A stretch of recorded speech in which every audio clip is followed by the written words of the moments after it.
This is. I'm sorry. Can you repeat? Yeah.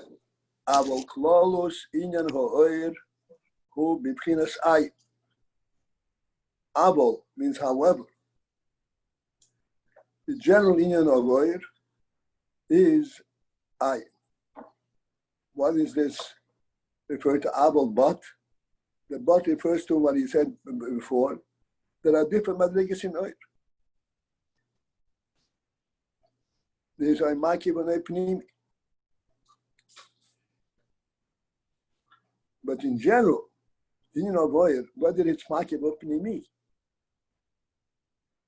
it represents a principle of ayin. Ayin means non-presence. Non-presence, clearly we do not mean there is nothing there. What we mean is non-presence of its own, of itself. It is present only to the extent that it represents and reveals its source. That's what it is. Bibchinas ayin. It is self-nullifying, self-effacing. This is in your oir.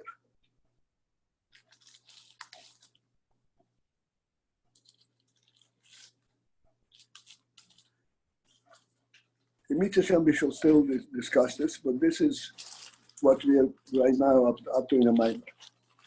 We are okay, and therefore, and thus, since the oil, in essence, is in an ayin tendency.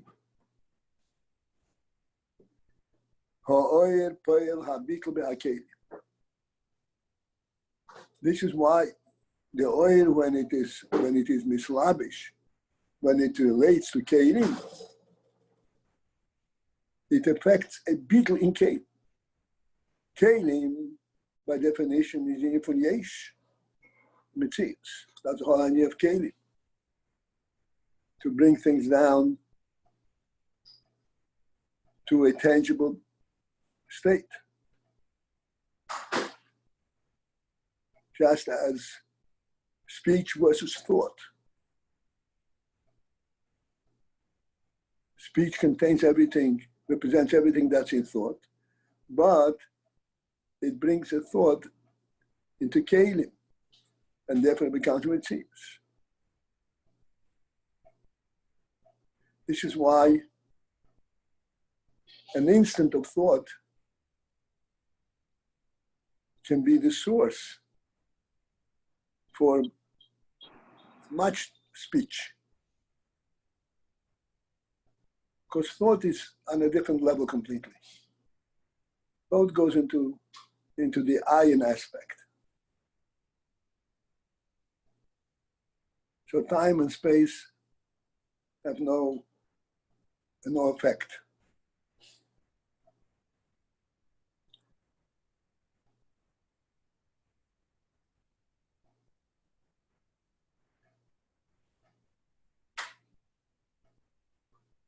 So because oil is ayin. But then when the oil comes into kelim, which is, so for example, in for speech, words, then the kelim then it comes into mitzias. But the oil has the effect that the kelim also should have an aspect of beetle.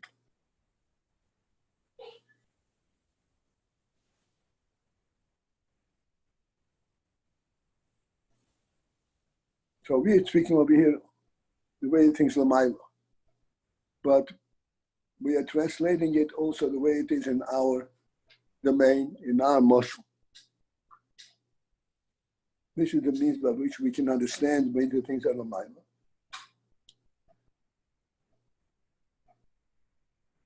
Speech is through kelim, through words. And every word is a tangible presence, the mitzias.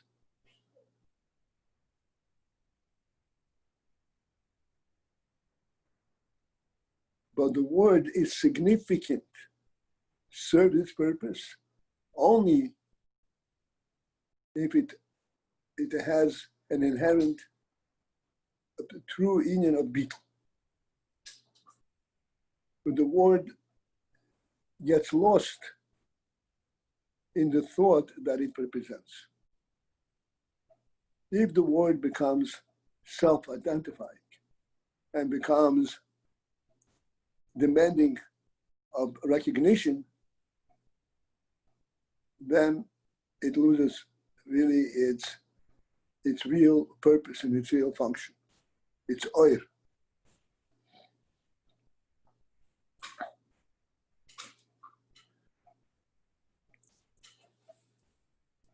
The thought that is enabling the words, enlivening the words, is an oir that is non-presence, non-mitzias. It's present but non-mitzias. It's not speaking about a tangible aspect. It is speaking about a concept. That is the oil of seichel. And that's why even the words that are used to represent this oil also get lost, so to speak, in recognizing themselves for themselves. And they're bottled to the oil, to the concept. As we already spoke the other day, that if the words become preeminent, then you're losing the real purpose of this, of the whole conversation.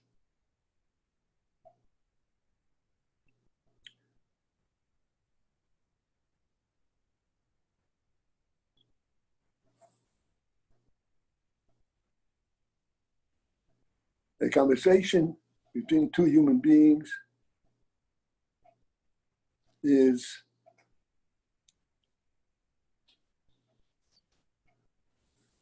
a means by which to reveal to each other an attitude, a sense, a seichel.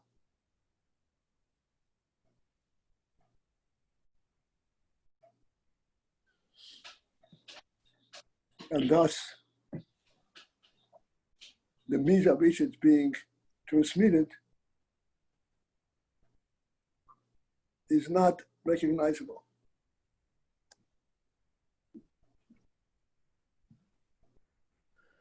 Sorry, I'm a little confused. Are we talking about words that enables thought or thought that enable words?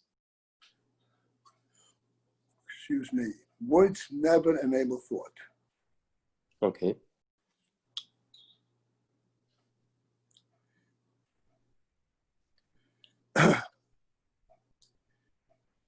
I know what you mean, though.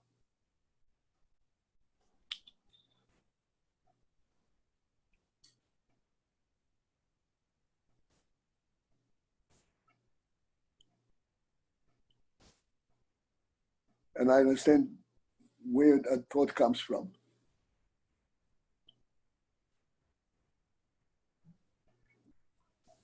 If you are being explained something that is completely novel to you,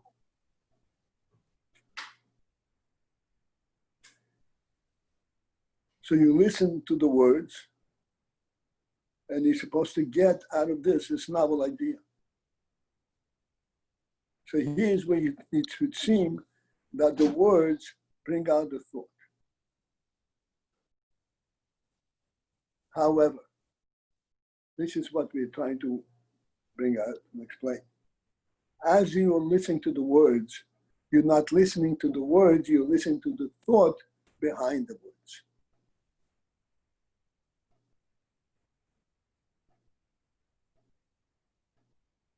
This is why there's an important relationship between the speaker and the listener. even on two friends when they talk. Certainly if it's a teacher and so forth. The relationship is such that you're connecting to the speaker rather than to the words that he is saying. What does that mean, connecting to the speaker? You're trying to understand what his mind is, what is behind the words that he's saying. Why is he saying what he's saying? This is what you connect to. A real relationship, a real interaction in discussion is when you're connecting, two people are connecting person to person, not word to word, person to person.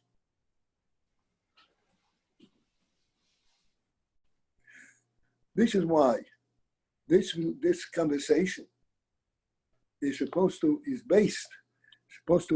reveal a basic affinity between these two people. This conversation is actually showing their love and their affection for one another, much more than what the words carry. They really want to know what's in the other one's mind.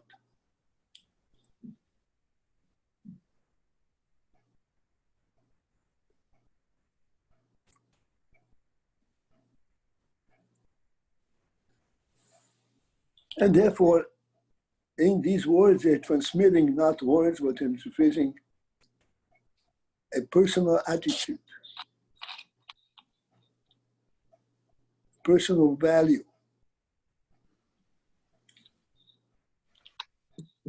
This is the oil that comes through this claim. And because that there is oil, there's an neshama aspect coming through the kelim. This effectuates a beetle in the kelim. The beetle in the kelim means that the kelim are of no consequence, not important. It's not important what words you use to express this thought. You can paraphrase it without hurting the thought at all.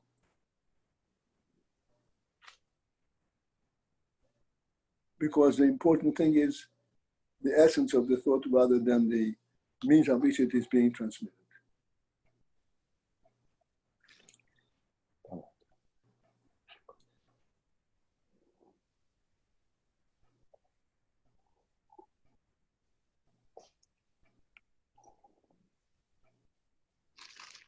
Okay, so the oil of the seichel, the oil that is being carried to the kelim, affects a beetle in the kelim, called AYIN.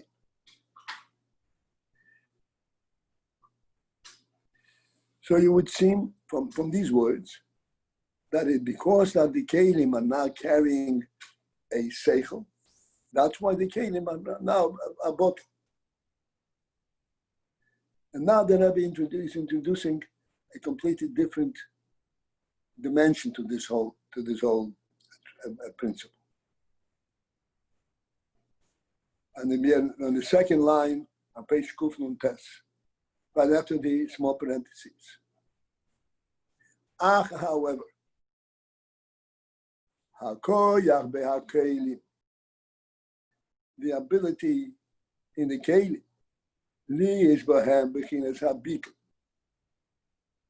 The ability in the kelim that the kelim should be able to bring forth and have the infant beetle. Ali deho'oir, even though the beetle is brought out through the oil, still it means that the kelim have the ability, an inherent ability to be beetle. It is true that the beetle comes ali deho'oir, but still it is an ability within the kelim. If the kelim could not tolerate beetle, then the oil could not effectuate beetle, bring out a beetle. Therefore, the koyach and the kelim leads by him begins a beetle al deho'er, that they should have the infant beetle al deho'er as a result of the effect of the oil. Nonetheless, there has to be a koyach in the kelim to bring forth beetle, even though it's affected to the oil.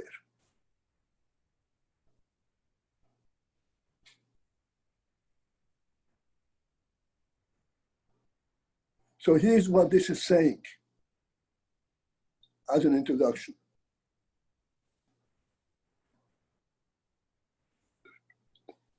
There's a beetle in the kelim, and the beetle is alidei ha'oir.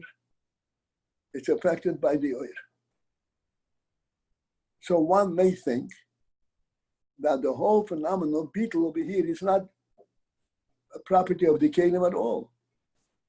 It is because the kelim are carrying an oil, so there is a beetle in the oil. So it is the oil that you're recognizing through in this beetle element. Not the kelim. The kelim remain the same mitzias.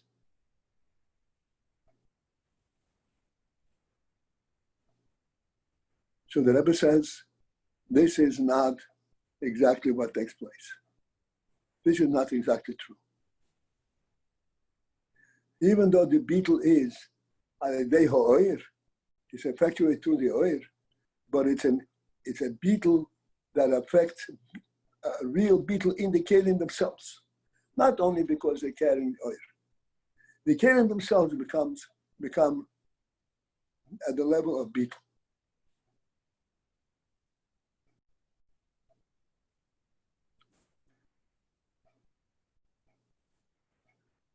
And here's a very challenging following couple of lines, and that will clearly bring out this principle.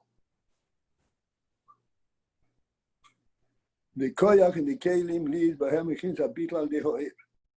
That in the kelim there should be beetle affected revealed to the oil for oil zois. And furthermore, that the kelim have the ability of beetle, the oil zois, and even more than what we said. We say that beetle that the beetle in the kelim should be in such a manner. Beginner's beetle be'etzem mahusam. He should be a beetle be'etzem mahusam on the essential reality of the kelim. That the kelim should be not bottled only because they carry oil, like we said before, but they should recognize their whole mitzias is beetle, which means that they should unite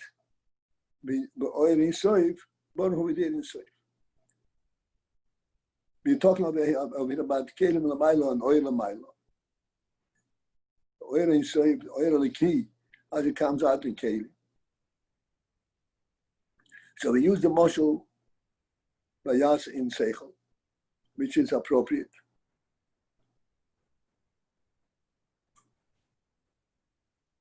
But the Rebbe is still speaking about the way it is l'maylo. And the way the Rebbe expresses it, the way it is l'maylo is that there is a complete beetle in the kelim, that the beetle should be in a matter, that the kelim are bottled of they lose their essential presence. What's the essential presence of kelim? The essential presence of kelim is to express what they contain, to bring it out to the outside. And then when they have the oil and they still have the function of bringing it outside, they become bottled to the extent that the kelim themselves become part of the Ein Sof. Instead of being kelim, they become oil.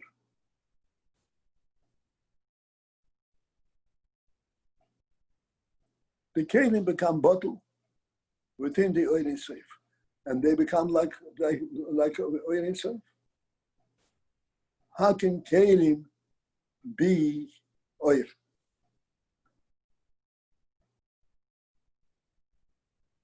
It is through flash of a beetle and so forth, but how can kelim be oil?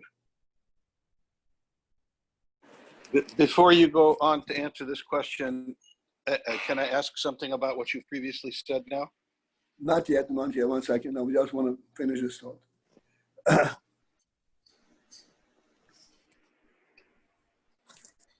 I want to finish this thought, translating this in our emotional level. In the emotional, there are the words that carry the seichel. And the way we normally perceive it is that the words are alluding to the seichel. The words are an entity, a tangible entity unto themselves.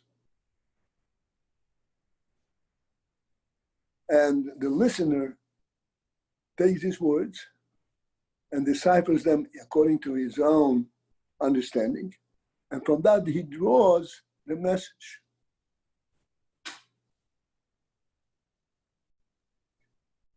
So what the Rebbe is saying now, that there is another level, another manner with which this communication takes place, where you're not at all paying attention to the words, to the kelim. The kelim themselves, the words themselves, are part and parcel of the oyer and the message that they carry. They're not a means of transmission. They're part and parcel of the message itself, of the oyer.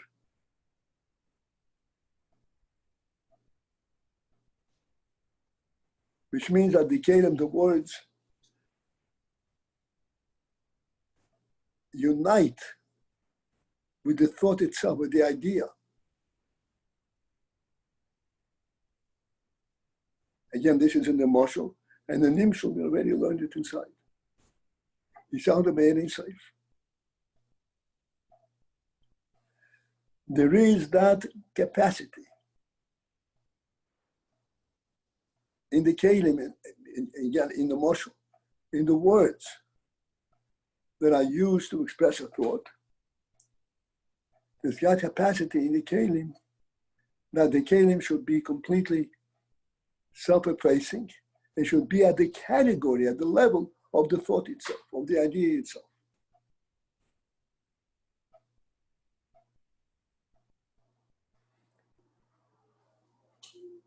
This is the way it is in our marshal, and in the mind we're learning the way it is in the Milo.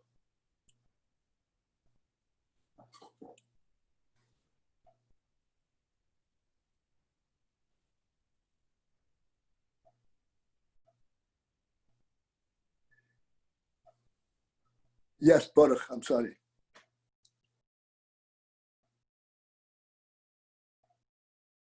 Hello?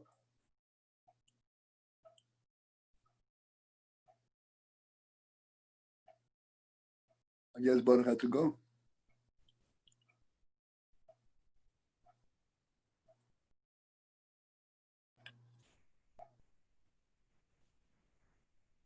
Is Baruch still there? Okay, never mind. He has a workman in the house, so maybe he got distracted. All right, fine, whatever it is. Baruch is here, Rabbi Paltiel. I'm just having trouble with my technology. So, technology. You may or may not have just answered my question, which is, before I was going to ask, since we were saying that the words are not at the level of the thought, they're carrying the thought, but they themselves are not identified with the thought. I don't know if I can reframe this now, because I had the question when you said it, and now then it's gotten mixed up. But the question essentially was, can the same thought be expressed in different words, or is there always, can the same thought always be expressed in different words? Now, from what we just said now, it would seem that no, the same thought cannot be always expressed in different words. Sometimes the word that the thought is expressed in becomes unified with the thought. And that's the way to express the thought, is with these words. Well, and no others.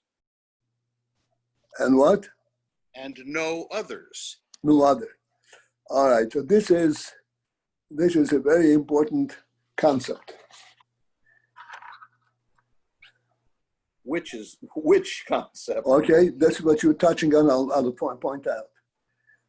Yes, indeed, the words and the concept becomes united with the words, and yet at the same time, it can be expressed in other words and be united with other words in equal measure.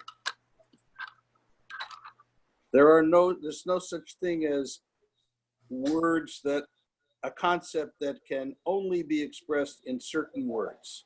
Right. Right, because words are only kalim, and you can do any kind of kalim for words as long as they fit it. What does that mean? It means that you formulate the words in a way that they carry the message. But there is no message that can't be put into some different number of kalim. That's right. Here's a very simple illustration of this thing. You're sitting at a table and you want to reach out something on the table. And you ask your uncle to help you get it. Is there just one simple way of that you can express that? Yeah, uncle, can you please pass me that? Please pass me that, uncle. Yeah, but if we Do you extend mind passing me that? if we extend this to certain ideas, which are more complicated than pass me the salt, it would seem that there are ideas which require the formulation of those ideas in particular words, and if you change the words, you change the idea. Or is that not ever the case? This is, I guess, the question. Generally speaking, that's not ever the case. I'll tell you why. Because the ultimate goal in using words is not that the words should be maintained in your mind as I transmitted it to you or you transmitted it to me, and this is what you're thinking about. The idea of the words is not to transmit words. It is to transmit an attitude, a human attitude.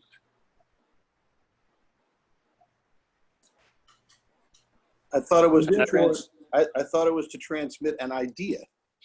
An idea. All right. Yes, it is to transmit an idea. Define idea.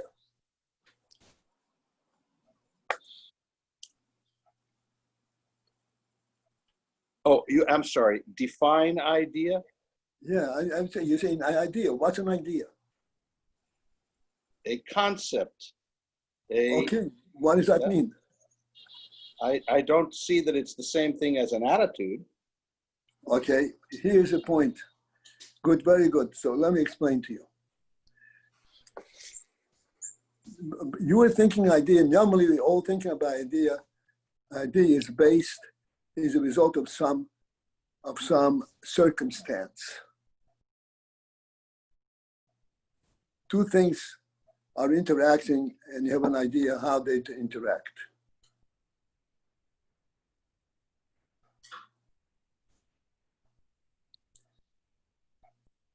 An idea in the real sense of the word is referring to a message from your neshama itself, not from your experience in the world. A message from your neshama itself. That's where Chochmah comes from. That's what Seichel is supposed to represent.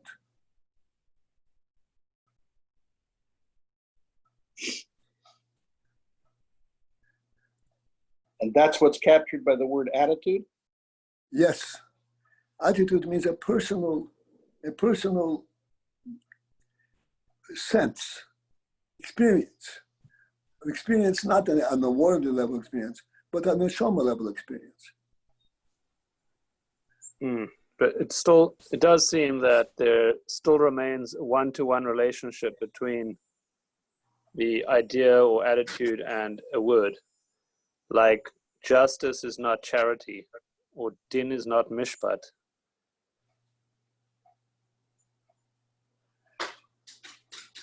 There you go. I have an ally. No, wait a second. This is only a means to express it. This is not what the Indian is in its center itself. Yes, When you think yes. to yourself in terms of justice, you don't think in terms of words. Got it. But I think the point here, or what Baruch seemed to be trying to look at, is that there are specific words that mean specific things, and there may be a few synonyms, but this or that word cannot be avoided.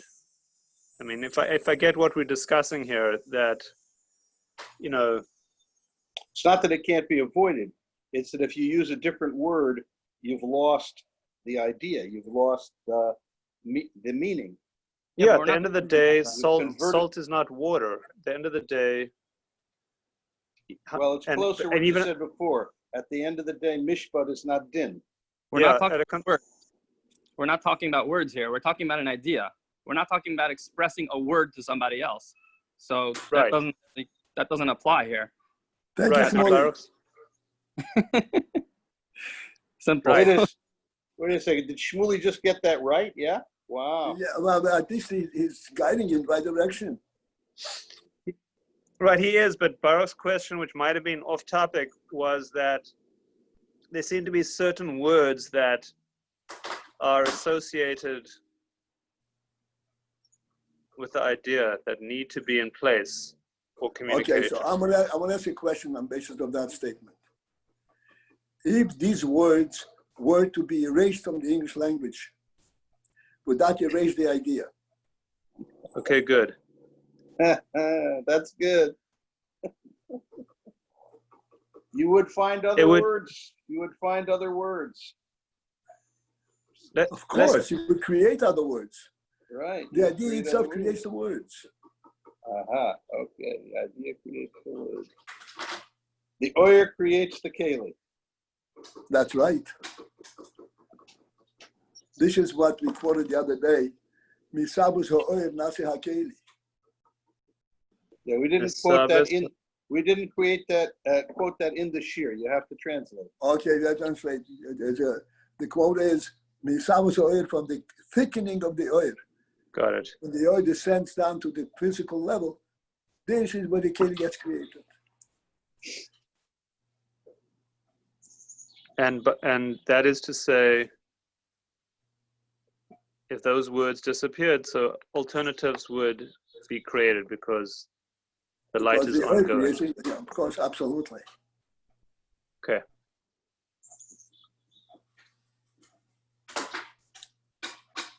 Thank you for indulging me, Rabbi Paltiel. I appreciate all of these questions. Believe me, this is great. Well, I have another question. When we read the words of a Gemara, it can lead to two different opinions or two different ideas, which is called the machloket or shaila. How come words could lead in the Gemara to two different opinions?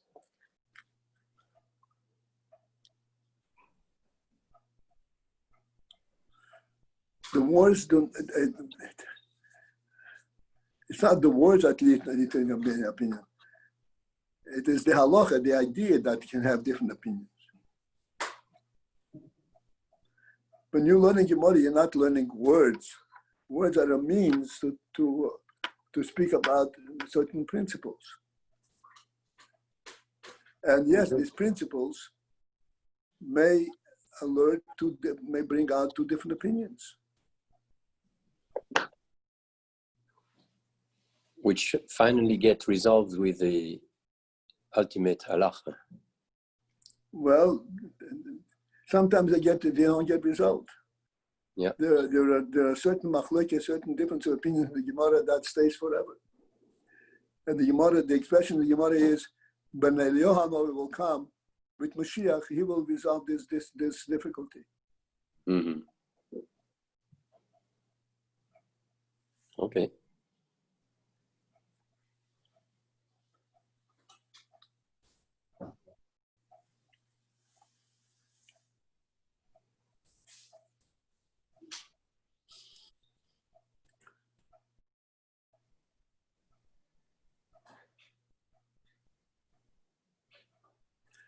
Yeah.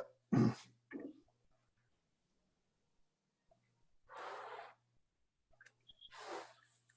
there's much to speak about this, but we'll go on.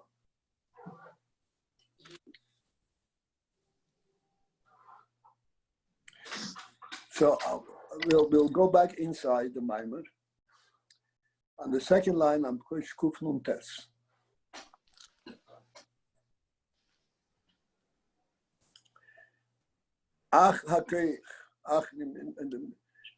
Into this line a little bit. However,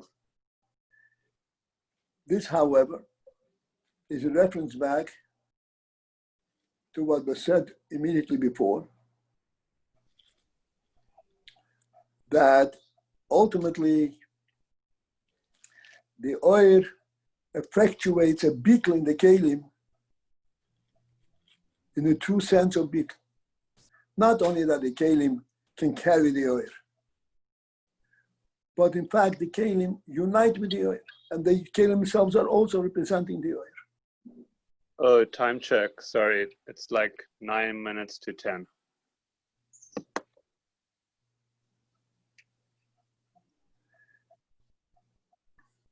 All right, so just want to make the point here where we're up to.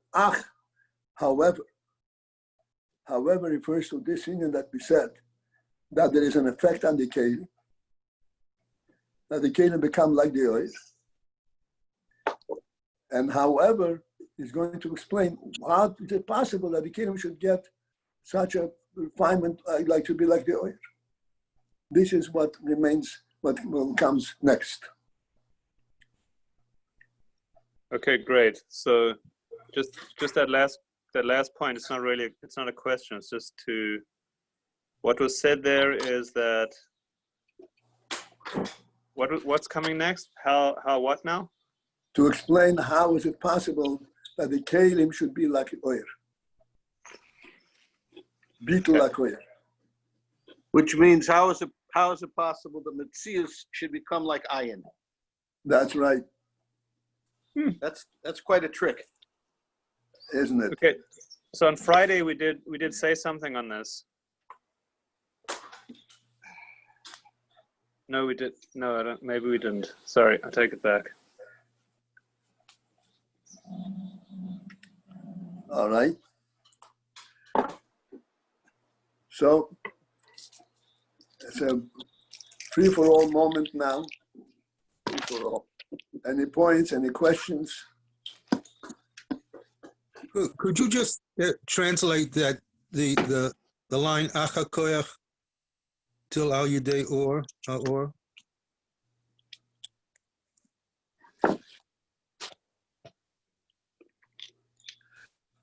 The koyach in the kelim, li is behem habitul, beginnes habitul. That in the kelim there should be the yin of bitul. Where is that ability in the kelim or originate? Is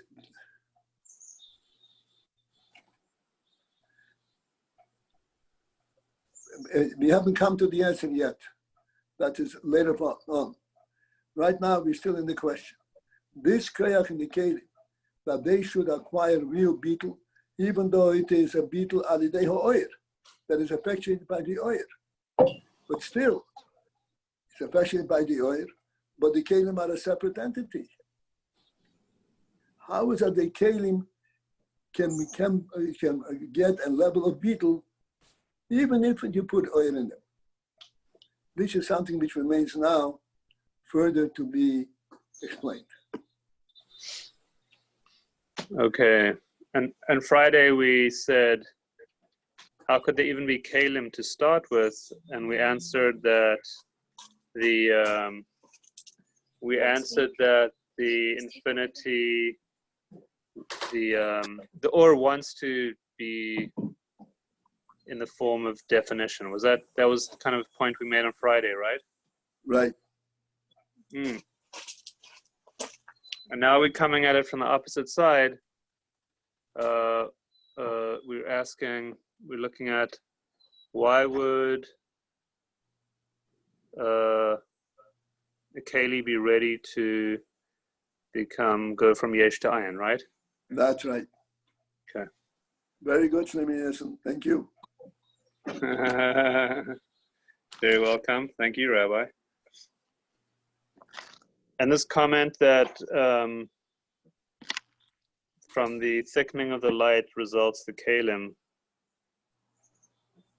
is that statement seems to start to be the answer to both of these, correct? Ultimately, yes.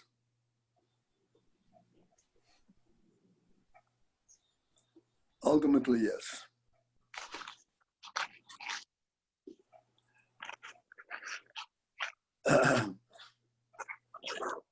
Just since we have a couple of minutes, just to alert us to certain very simple human experiences.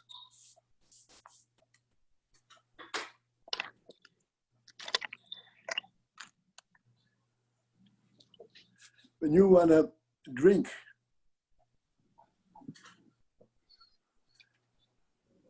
the keli for drinking is designed in a very special way. And it is not only because it's practical, but because it's suited for its function.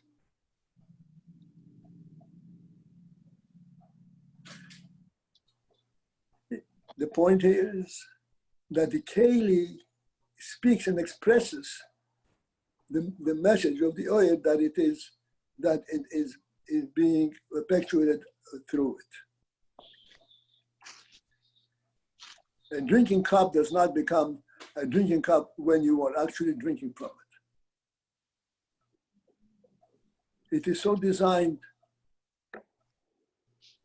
in its original design that it's made for drinking from. Wait, what's the point here? That the cup and the water are what is the point with that? The cup can hold water in any which way. You can design a cup to hold water in any different way. But if you want this cup to be used for drinking, it is designed in a certain specific way. And therefore, that means that the oil, the function, is already included in the design of the keli.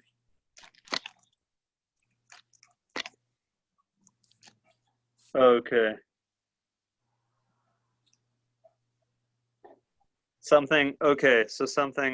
The purpose, we hear the word function, which is like or, is imprinting, is affecting the design of the material of the cup. That's right. Okay.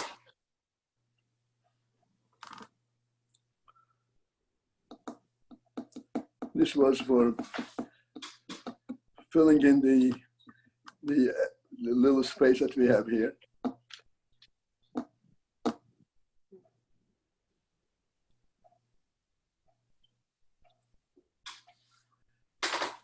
All right. So we will borrow this time. We can't start anything right now. We'll borrow it for next time. So we have an extra 5 minutes here. Is that correct? Yes. All right. So this 5 minutes we're going to pay up next time. Have a great day. To the stables. Good day, Rabbi. Bye. Bye. Thank you, Rabbi.